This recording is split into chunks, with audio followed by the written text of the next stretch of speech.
Hey, how you doing there, my dear friends? So good to see you. It's Dan. I'm live right now. Right now. I was looking for my watch and I don't have one. It's sometime around, it's probably around 5 or 5:30 or something. Live in beautiful Oak Lawn, Illinois. You just want to breathe in the beauty of Oak Lawn when you're here. It's so good to see you. I want to talk to you about something. There's this quality, and it's called a lot of times these days, it's called grit. At least in some of the literature that you read, they call this grit. I've been doing a little reading about this. I'm not an expert, but I've been reading about it lately. And basically, grit is defined as like passion and particularly perseverance. Passion and perseverance in pursuit of long-term goals. Like you're going for something and you hang in there. So you could think of it like this: when a person is pursuing something that's important, that's really valuable to them, something that really matters, and these obstacles and setbacks and troubles get in the way, because that's going to be part of pursuing goals. But the person doesn't quit. The person doesn't give up. The person keeps going. That's a person with grit. That's grit. And it's a very good thing. It's a good quality. The subject of grit is actually being studied and researched at the academic level these days. Like at the university level, they're studying this in the psychology departments. And what's being found, I guess this wouldn't be too surprising if you think about just what it is, but what's being found is that grit is very effective at determining whether a person's going to be successful at things. Just in general, going to be successful in life. Grit is a really important... people with grit tend to do very well. It's a good thing. So another thing that's being discovered is this: since grit is a very helpful quality, since that's true, and since grit is typically developed in a person through dealing with troubles, it's formed in a person by dealing with adversity and falling down and picking ourselves back up again and keep going. Therefore, it isn't always helpful. It's not helpful necessarily to try to prevent people from struggles. Like the struggles that go along with trying to achieve goals and objectives in life. It isn't always helpful to run rescue missions. To run rescue missions for people to keep them from dealing with tough challenges.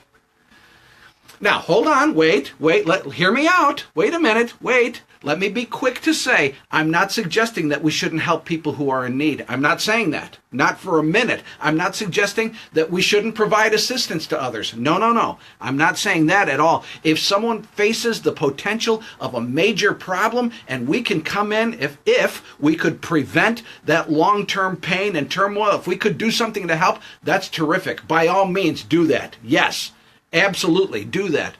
But again, grit is developed in people, and it tends to be developed through challenge. That's how we get it, through the struggle, through pursuing something important and ending up with a couple of scraped knees along the way. So, we don't necessarily, I know it feels like this to us sometimes, but we don't necessarily do folks a favor by protecting them from the struggles. When they're pursuing goals, we don't want to protect them too much. Parents, I love you so much. Parents, I love you, but we don't necessarily do our children, we don't necessarily do young people a favor. I say this lovingly, but we don't do them a favor necessarily by helicoptering in and preventing them from every punishment that they might get at school, or by preventing them from the bad grade that they actually deserve, or by preventing them from the lack of a trophy when they didn't actually earn a trophy anyhow. Let them deal with not getting a trophy if they didn't earn one. That'll actually be better for them in the long run.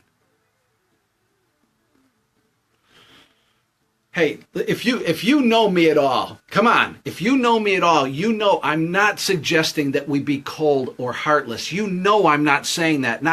I'm not suggesting that we shouldn't help. We should.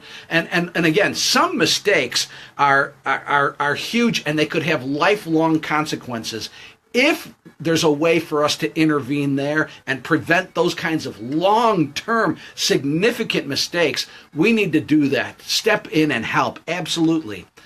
But remember, here's part of what I'm getting at here is that this thing of grit, this really good quality, it's developed through facing the obstacles and the setbacks and the troubles and continuing on, continuing to fight through it. So sometimes, not every time,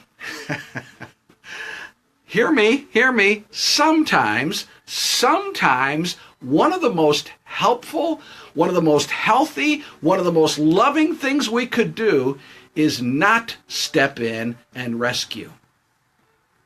Sometimes.